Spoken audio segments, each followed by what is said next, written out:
இன்னைக்கு அவர் வந்து சீமான் வந்து ஒரு வலதுசாரி அரசியலை ஆடிட்டர் குருமூர்த்தி, தினமலருடைய அதிபர் குரு கோபால் குருஜி இவர்களை வைத்து கொண்டு அவர் வந்து செயல்படுத்துகிறாருன்னு சொல்லி அவர் வந்து இன்னைக்கு 5 பக்க அறிக்கையை குற்றம் சுமத்தி வெளியில் வந்திருக்கிறாரு. அவருக்கு முதல்ல வாழ்த்துக்கள்.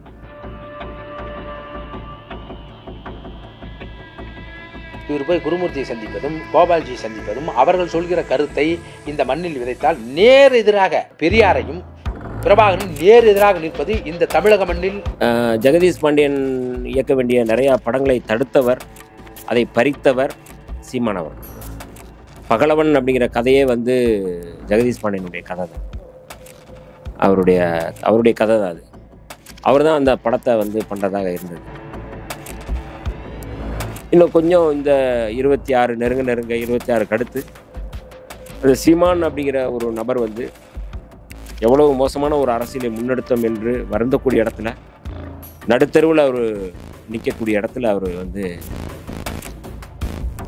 அவர் சிறப்பாக பணி செய்யக்கூடியவர். அவர் அங்கேயும் வந்து சிறப்பாக செய்வார். அவர் வந்து தலித் ஒரு முதல்வர் ஆகணும்னு சொல்லி கோரிக்கை வச்சுருந்தார். அந்த கோரிக்கையை அங்கேயும் எழுப்புவார்னு நாங்கள் நம்புகிறோம். அதிகாரத்தை நோக்கிய பயணத்தில் அதிகாரத்தை அடைவதற்கு கொள்கைப்படி அரசியலை உருவாக்குங்கள்னு என்கிட்ட சொன்னார்.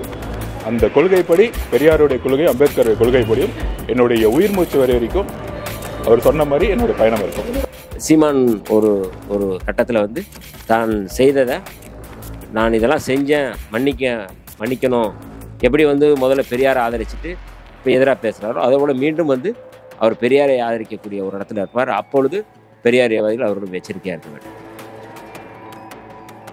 இலங்கைக்கு செல்வதற்கு காரணமே நீங்கள் தாங்கிறது எல்லோரும் சொல்லி தர வேண்டிய அவசியம் இல்லை. அங்கே போயிட்டு வந்தவங்க இன்னைக்கு தமிழகத்திலிருந்து ஒரு அறிக்கை விட்டுருக்காங்கன்னா அவர் போலியானவர், அவருக்கு யாரும் நிதி கொடுக்காதீங்க, அவர் வந்து ஒரு கூலிப்படையாக செல்வராக அங்கேயும் அறிக்கை விட்டுருக்காங்க. இருந்தாலும் கூட ஒரு சில ஈழத்தமிழர்கள் அவருக்கும் ஆதரவாக இருக்காங்க. ஏற்றுக்கொள்ளுங்க. பத்திரிகா மணி போன்றவர்கள் ஒரு நடுநிலையான கருத்து என்ன சொல்கிறாக்க, பெரியார் ஒன்றும் புனித பசு அல்ல, புனித மதத்தை கட்டமைக்கிறார்கள், எல்லோரும் மதத்துக்கு அப்பாற்பட்டவர்கள் தான். அந்த அடிப்படையில் நீங்கள் வந்து சீமான் விமர்சித்தா ஏன் அவரை வந்து புதிய எதிரியாக மாற்றுறீங்கன்ற ஒரு கேள்வி எழுப்புறாரு இல்லையா? இது எப்படி புரிஞ்சு? இல்லை, புனிதம் சொன்ன கடவுளையே வந்து அடித்து உடைச்ச ஒரு பெரியார். எதெல்லாம் புனிதம் சொன்னீங்களோ அவர் தான் கொள்கை தலைவர்னு பெரியாரை சொன்னார். அப்படிப்பட்ட ஒரு கொள்கை தலைவர் அப்படிங்கிறது கொள்கை தான் உயிர். அப்போ அந்த கொள்கை தலைவரவே வந்து இவ்வளோ மோசமாக வந்து ஒருத்தன் வந்து கொச்சைப்படுத்துகிறான் அப்படின்னா அதை கேட்டுட்டு அவர் அமைதியாக இருக்கிறாருன்னா அவர் உண்மையாகவே வந்து கொள்கை தலைவர்னு உண்மையாக சொன்னாரா?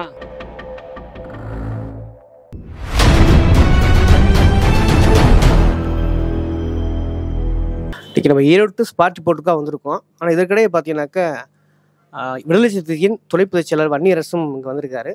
அவர்கிட்ட அரசு குறித்து பேச நிறைய இருக்கிறது. ஏன்னா இன்னைக்கு முக்கியமாக நாம் தமிழ் கட்சியிலேருந்து ஜெகதீஷ் பாண்டிங்கிற ஒரு இடதுசாரி தமிழ் தேசியவாதி வெளியேறியிருக்காரு. அவர் என்ன நினைக்கிறார், அவரிடமே கேட்போம் வாங்க. சார் வணக்கம். சமீபத்தில் இப்போ ஜெகதீஷ் பாண்டியன் கட்சி விட்டு வெளியிருக்காரு. உங்களுக்கு தெரிஞ்ச விஷயமே ஒரு 10 நாட்களாகவே பார்த்தீங்கன்னா முழுக்க பெரியார் குறித்து கூடுதலாக பேசுகிறார். அதுவும் இன்னைக்கு தேர்தல் களத்தில் இடைத்தேர்தலில் கூட பெரியார் சொந்த ஊராக கருதப்படுகிற ஈரோட்டிலும் கூட தொடர்ந்து பெரியார் குறித்து அவதூறாக கடுமையான விமர்சனத்தோடு இழுசொற்களோடு தொடர்ந்து சீமான் பயன்படுத்துகிறார். இதை எப்படி பார்ப்பது, எப்படி மக்கள் புரிந்து கொள்வது, நீங்கள் எப்படி பார்க்குறீங்க? இல்லை, அந்த ஆர்எஸ்எஸ்னுடைய செயல் திட்டம் அப்படிங்கிறது ஒன்று இருக்குது. அவங்க எப்போவுமே வந்து சமூக பதற்றத்தை உருவாக்கி அதன் மூலமாக வந்து வன்முறையை வந்து கட்டவிழ்த்து விடுவது அப்படிங்கிறது தான் ஆர்எஸ்எஸ்னுடைய செயல் திட்டம். வட மாநிலங்களில் அந்த மாதிரியான ஒரு செயல் திட்டத்தோடு தான் ஆர்எஸ்எஸ் வந்து செயல்பட்டுருக்கு. திரிபுராவில் கூட வந்து லெனின் அவருடைய சிலையை உடைச்சிட்டு அதன் மூலமாக ஒரு சமூக பதற்றத்தை உருவாக்குனாங்க. அதே போல் தான் வந்து தமிழ்நாட்டில் இப்போ ஆர்எஸ்எஸ்னுடைய அரசியல் பிரிவு அப்படிங்கிறது பாஜக, இன்னொரு கிளை அப்படிங்கிறது வந்து ஏபிவிபி, இன்னொரு கிளை அப்படிங்கிறது வந்து விஸ்வ இந்து பரிஷத்து, இன்னொரு கிளை அப்படிங்கிறது வந்து ஆதிவாசி கல்யாண். இப்படி வந்து கிளையாக வந்து அவங்க வந்து ஒவ்வொரு மாநிலங்களையும், தமிழ்நாட்டில் வந்து அதனுடைய இன்னொரு கிளை வந்து இந்து முன்னணி, எல்லா மாநிலங்களையும் இந்த மாதிரியான கிளை அமைப்புகள் இருக்குது. அதில் ஒரு தமிழ் தேசியம் அப்படிங்கிற பேரில் வந்து தமிழ் முகம்ங்கிற பேரில் வந்து ஒரு கிளை அமைப்பு இருக்குது அப்படின்னா வந்து அது நாம் தமிழர் தான். இப்போ அவங்க செயல் திட்டம் அப்படிங்கிறது வந்து இந்து மயப்படுத்துதல், அதாவது தேசிய இனங்களுடைய எழுச்சியை வந்து அவங்க வந்து முற்றிலுமாக வந்து அதை அழித்தொழித்து விட்டு இந்து ராஷ்டிரம் அமைப்பதற்கு என்னெல்லாம் செய்யலாமோ அதற்கான செயல் திட்டம் தான் வந்து ஆர்எஸ்எஸ்னுடைய செயல் திட்டம். அதில் வந்து தமிழ் தேசியங்கிற பேரில் வந்து நாம் தமிழர் கட்சி இன்றைக்கி வந்து செயல்பட்டு இருக்கிற சூழலில் எல்லோரும் அதை நம்பினாங்க. ஆனால் அப்படி இல்லை, அது வந்து இந்து வாதத்தினுடைய, இந்து தேசியவாதத்தினுடைய இன்னொரு வெர்ஷன் தான் வந்து நாம் தமிழர். அது இப்போ நாம் தமிழராக இல்லை, அது ஓம் தமிழராக இருக்குது அப்படிங்கிறத இப்போ வந்து அமலப்பட்டு நிற்கிறாங்க. இனியும் வந்து அதாவது தந்தை பெரியாரை விமர்சிப்பது அப்படிங்கிறது வேறு, தந்தை பெரியார் அவருடைய அரசியலை விமர்சிப்பது என்பது வேறு. ஆனால் உச்சகட்டமாக அதை வந்து அவதூறுப்படுத்துகின்ற, களங்கப்படுத்துகின்ற வேலையை செய்கிறார்கள். தந்தை பெரியாரைத்தான் விமர்சனம் பண்ணுறாங்க அப்படின்னு வந்து அம்பேத்கரியவாதிகளும், தந்தை பெரியாரைத்தான் விமர்சனம் அவதூறு பரப்புகிறார்கள் என்று மார்க்சியவாதிகளும் அமைதியாக இருந்தால், அடுத்து வந்து நேரடியாக அது அம்பேத்கரையும் மார்க்ஸையும் வந்து இந்த மாதிரியான களங்கப்படுத்துகின்ற, அவதூறு செய்கின்ற வேலையை தொடர்வார்கள். ஏன்னா இதுதான் ஆர்எஸ்எஸ்னுடைய செயல் திட்டம். இன்றைக்கி வலதுசாரி அரசியலுக்கு நேரெதிரான அரசியல் அப்படின்னா அது தந்தை பெரியார், புரட்சியாளர் அம்பேத்கர், கார்ல் மார்க்ஸ் அவர்கள். தந்தை பெரியார் அவர்கள் இன்றைக்கி தமிழ்நாட்டில் வந்து ஒரு மிக முக்கியமான ஒரு காப்பரனாக, அதாவது இடதுசாரி அரசியலின் காப்பரன் அப்படி தான் நம்ம வந்து சொல்லணும். அதே போல் புரட்சியாளர் அம்பேத்கர், அதே போல் மார்க்ஸ், இந்த 3 தலைவர்கள் தான் இன்றைக்கி வந்து சமூக நீதி அரசியலாக இருக்கட்டும், பகுத்தறிவு அரசியலாக இருக்கட்டும், அல்லது வந்து மிக முக்கியமாக தேசிய இனங்களுடைய சுயநிர்ணய உரிமை தொடர்பான அரசியலாக இருக்கட்டும், எல்லாவற்றிலும் இந்த 3 பேருடைய கோட்பாடு அப்படிங்கிறது ரொம்ப முக்கியமானது. அதை எப்படியாவது வந்து இந்த வளர்ந்து வருகின்ற இளைஞர்களையே, குறிப்பாக வந்து இப்போ அது இப்போ பிரபாகரனை பற்றி தெரியாதவங்க, பெரியாரை பற்றி தெரியாதவங்க, மார்க்ஸை பற்றி தெரியாதவங்க இப்போ நிறையா இளைஞர்கள் இருக்கிறாங்க. இப்போ அவர்கள் வந்து பிரபாகரனை வந்து எப்படி பார்க்குறாங்க அப்படின்னா, ஒரு ஏதோ துப்பாக்கி ஏந்திட்டு அவர் வந்து எதாவது சண்டை போடுவார் அப்படிங்கிற மாதிரியான ஒரு வேலையைத்தான் வந்து இன்றைக்கி நாம் தமிழர் கட்சி மாற்றிருக்கு. அதனூடாக இந்த 3 ஆளுமைகளை சிதைப்பது, அவருடைய கோட்பாட்டை சிதைப்பது, அந்த அடையாளத்தை சிதைப்பது, இதன் மூலமாக இடதுசாரி அரசியலை ஒட்டுமொத்தமாக சிதைப்பது அப்படிங்கிறது தான் ஆர்எஸ்எஸ்னுடைய செயல் திட்டம். அதனுடைய ஒரு கூலிப்படை தான் ஓம் தமிழர் என்று சொல்லக்கூடிய நாம் தமிழர். குறிப்பாக இலங்கைக்கு செல்வதற்கு காரணமே நீங்கள் தாங்கிறது எல்லோரும் சொல்லி தர வேண்டிய அவசியம் இல்லை. அங்கே போயிட்டு வந்தவங்க இன்றைக்கி தமிழகத்திலிருந்து ஒரு அறிக்கை விட்டுருக்காங்கன்னா, அவர் போலியானவர், அவருக்கு யாரும் நிதி கொடுக்காதீங்க, அவர் வந்து ஒரு கூலிப்படையாக செல்வராக அங்கேயும் அறிக்கை விட்டுருக்காங்க. இருந்தாலும் கூட ஒரு சில ஈழத்தமிழர்கள் அவருக்கும் ஆதரவாக இருக்காங்க. இதை எப்படி புரிஞ்சுக்கிறது? இல்லை, அதாவது விடுதலை புலிகள் அப்படிங்கிற அமைப்பு, போராடிய போராளிகள், களத்தில் நின்று வீரச்சாவடைந்த போராளிகள், இவர்கள் எல்லாம் உறுதியாக வந்து தமிழீழத்தினுடைய தேசிய தலைவர் மேதகு பிரபாகரன் அவர்களுடைய அந்த தலைமையை ஏற்று களமாடியவர்கள். இன்றைக்கு புலம்பெயர்ந்து வாழ்கின்ற ஈழத்தமிழர்கள் அவர்கள் எல்லாரும் போராளிகள் அல்ல. அவர்கள் வந்து நிஜமான மாவீரனான மேதகு பிரபாகரன் அவர்களே அன்றைக்கு வந்து விமர்சித்தவர்கள். இன்றைக்கு அவர்கள் அட்டகத்தி சீமானை வந்து அவர்கள் வந்து தூக்கி வைத்து இவர் தான் நமக்கானவர் என்று 2009க்கு பிறகு கொண்டாடினார்கள். இப்பொழுது பலர் வந்து அந்த அட்டகத்தியை வந்து தூக்கி எறிந்து விட்டார்கள். இங்கேருந்து புலம்பெயர்ந்து போன தமிழ்நாட்டிலிருந்து போன தமிழ்நாட்டு தமிழர்கள் எல்லோரும் இணைந்து புலம்பெயர்ந்த நாடுகளில் வந்து உதிரிகளாக திரிபவர்கள் இன்றைக்கு சீமானை வந்து தூக்கி பிடித்து கொண்டு இருக்கிறார்கள். அவர்கள் எல்லோரும் போராளிகள் அல்ல. விடுதலை புலிகள் இயக்கத்தில் இருந்த போராளிகள் யாரும் ஒருவரும் இந்த மாதிரி அட்டகத்தியை வந்து ஏற்றுக்கொள்ள மாட்டார்கள். புலம்பெயர்ந்த தமிழர்கள் என்ற பெயரிலே அவர்கள் வந்து இந்த தமிழ் தேசிய அரசியலை சிதைக்க முயற்சி செய்கின்ற போலி தமிழ் தேசியவாதிகள் அவர்கள். ஜெகதீச பாண்டியன் அறிக்கை விட்ட அறிக்கையில் நீங்கள் மிக முக்கியமான விஷயத்தை குறிப்பிடார். நீங்கள் முதல் சொன்ன குற்றச்சாட்டத்தை குறிப்பாக நாம் தமிழர் கட்சியோட ஒருங்கிணைப்பாளர் சீமான் அவ்வப்போது குருமூர்த்தியும் கோபாலசியும் சந்திக்கிறார். கிட்டத்தட்ட அது ஒரு சங்கி கட்சியாக மாறிவிட்டது, இனிமேலும் சங்கியாக இருக்க மாட்டேங்கிற அவரோட குற்றச்சாட்டையும் உங்கள் புரிதலேருந்து எப்படி பார்க்குறீங்க? இல்லை, அதாவது மரியாதைக்குரிய தோழர் ஜெகதீஷ் பாண்டியன் நீண்ட காலமாக அந்த இயக்கத்திலே இருப்பவர். எனக்கும் நல்ல நண்பர். அவர் இன்றைக்கு வந்து ஒரு மிகச்சிறந்த ஒரு இயக்குனராக வர வேண்டியவர், சீமானை விட மிகச்சிறந்த இயக்குனர். ஜெகதீஷ் பாண்டியன் இயக்க வேண்டிய நிறையா படங்களை தடுத்தவர், அதை பறித்தவர் சீமான் அவர்கள். பகலவன் அப்படிங்கிற கதையே வந்து ஜெகதீஷ் பாண்டியனுடைய கதை தான். அவருடைய அவருடைய கதை தான் அது. அவர் தான் அந்த படத்தை வந்து பண்ணுறதாக இருந்தது.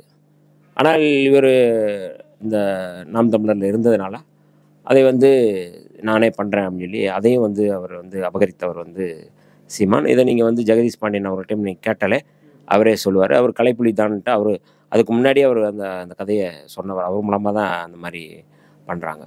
இன்றைக்கி அவர் வந்து சீமான் வந்து ஒரு வலதுசாரி அரசியலை ஆடிட்டர் குருமூர்த்தி, தினமலருடைய அதிபர் குரு கோபால் குருஜி இவர்களை வைத்து கொண்டு அவர் வந்து செயல்படுத்துகிறாருன்னு சொல்லி அவர் வந்து இன்றைக்கி 5 பக்க அறிக்கையை குற்றம் சுமத்தி வெளியில் வந்திருக்கிறாரு. அவருக்கு முதல்ல வாழ்த்துக்கள். ஏன்னா வந்து உண்மையான கொள்கைவாதிகள் யாரும் வந்து இந்த மாதிரி போலி அரசியல்வாதிகளோட போலி கொள்கையை பேசக்கூடியவர்கள் யார்கிட்டையும் இருக்க மாட்டாங்க. கடந்த 10 நாளுக்கு முன்பு துக்ளக்கினுடைய ஆண்டு விழாவில் குருமூர்த்தி எப்படி வந்து இந்த நாம் தமிழர் கட்சியை நாங்கள் வாங்கினோம், ஆதித்தனாருடைய கட்சி தான் இது, இந்த கட்சியை வந்து எப்படி வந்து பாலசுப்ரமணிய ஆதித்தனார் வந்து எப்படி சிவந்தி ஆதித்தனார் சொல்லி வாங்கினார் அப்படிங்கிறத அவர் வந்து வெளிப்படையாக அங்கே வந்து பேசினார். ஆடிட்டர் குருமூர்த்தி வந்து தமிழ்நாட்டில் வந்து ஒரு அரசியல் தரகர். அவர் தமிழறிவு மணியன் வந்து ஒரு அரசியல் தரகர். இவர்கள் எல்லோருக்கும் வந்து நோக்கம் அப்படிங்கிறது வந்து ஆரிய சித்தாந்தத்தை வந்து பாதுகாப்பாக தான். ஆரிய சித்தாந்தத்தை பாதுகாப்பது அப்படிங்கிறது சனாதன சித்தாந்தம் தான். மிக முக்கியமாக வந்து வர்ணாசிரமத்தை பாதுகாப்பாங்க.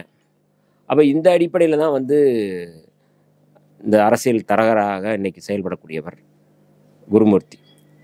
அவர் ஒரு தரகு வேலை பார்த்து தான் இந்த கட்சி பேரை வாங்குறாரு.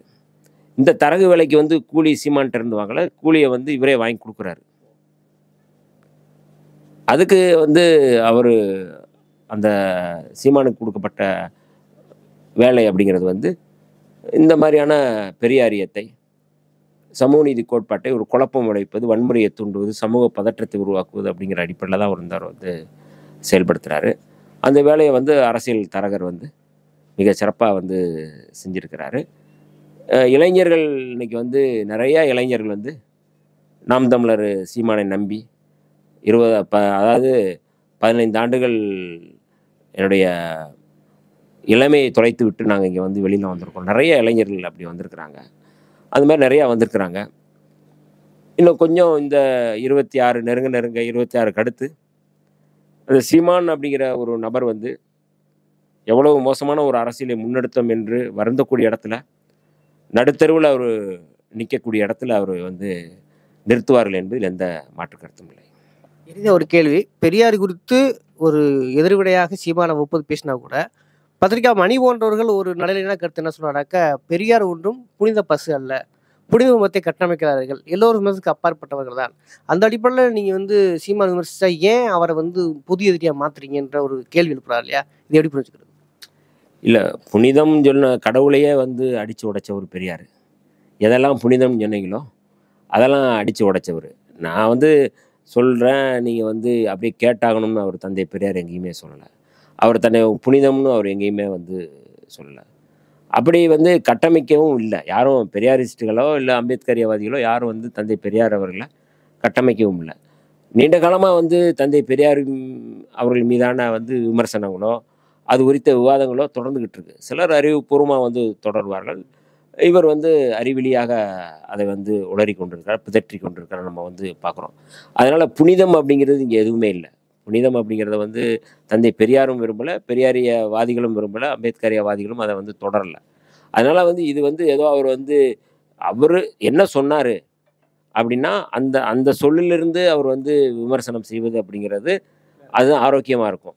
சொல்லாதவற்றை வந்து சொல்லி அதன் மூலமாக வந்து ஒரு களங்கத்தை ஏற்படுத்துவது, அவமதிப்பது என்பது ஆர்எஸ்எஸ்னுடைய சங் பரிவார அமைப்புகளுடைய சரி இல்லாத ஒன்று. அக்லாக் வந்து உள்ள வீட்டுக்குள்ளே வந்து மாட்டுக்கறி வச்சுருக்கான் அப்படின்னு சொல்லி தானே அடித்து கொண்டாங்க. அது இல்லாதது ஒன்று. அவர் இராணுவத்திலேருந்து வந்த ஒருத்தருடைய அப்பா அவர். அப்படிப்பட்டவரை வந்து நீங்கள் அடித்து கொள்றீங்க அப்படின்னா போய் பார்க்குறாங்கன்னா மாட்டுக்கறி இல்லை அங்கே வந்து அங்கே அப்படி நீங்கள் வந்து ஒவ்வொரு இடங்களையும் வந்து இவர் வந்து அவதூறு பரப்புறதுக்கான வேலையில் செய்கிறது. அதுபோல் இவங்க செய்கிறாங்க. அதனால் வந்து தமிழ்நாடு அதை ஏற்றுக்கொள்ள முடியாது.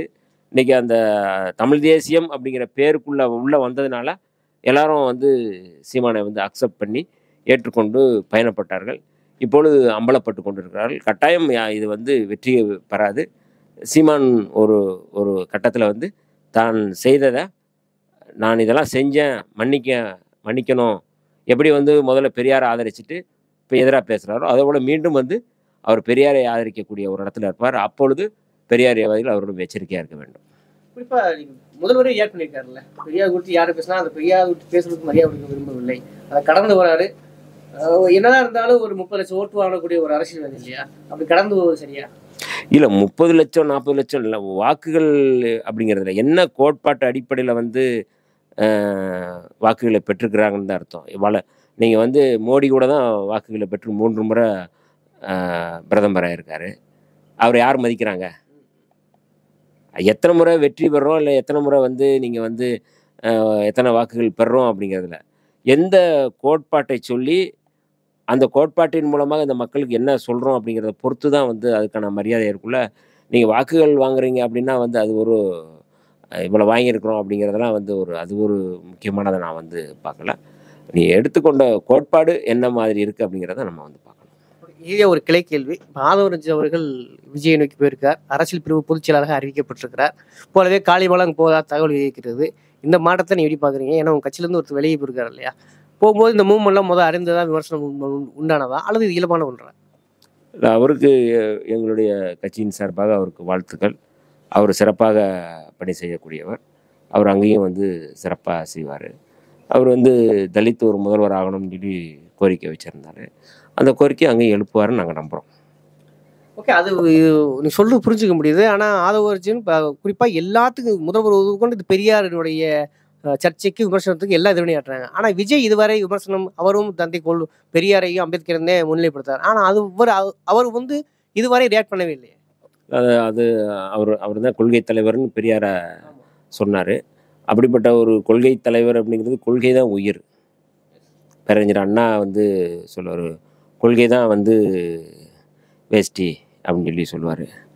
அப்போ அந்த கொள்கை தலைவரவே வந்து இவ்வளோ மோசமாக வந்து ஒருத்தன் வந்து கொச்சைப்படுத்துகிறாங்க அப்படின்னா அதை கேட்டுட்டு அவர் அமைதியாக இருக்கிறாருன்னா அவர் உண்மையாகவே வந்து கொள்கை தலைவர்னு உண்மையாக சொன்னாரா இல்லை போலியாக சொன்னாரான்னு அவர் தான் வந்து விளக்கம் கொடுக்கணும். உங்கள் நேர பணிக்கு இடையே எங்களுக்காக நேரம் ஒதுக்க நன்றி சார். ரொம்ப நேரம்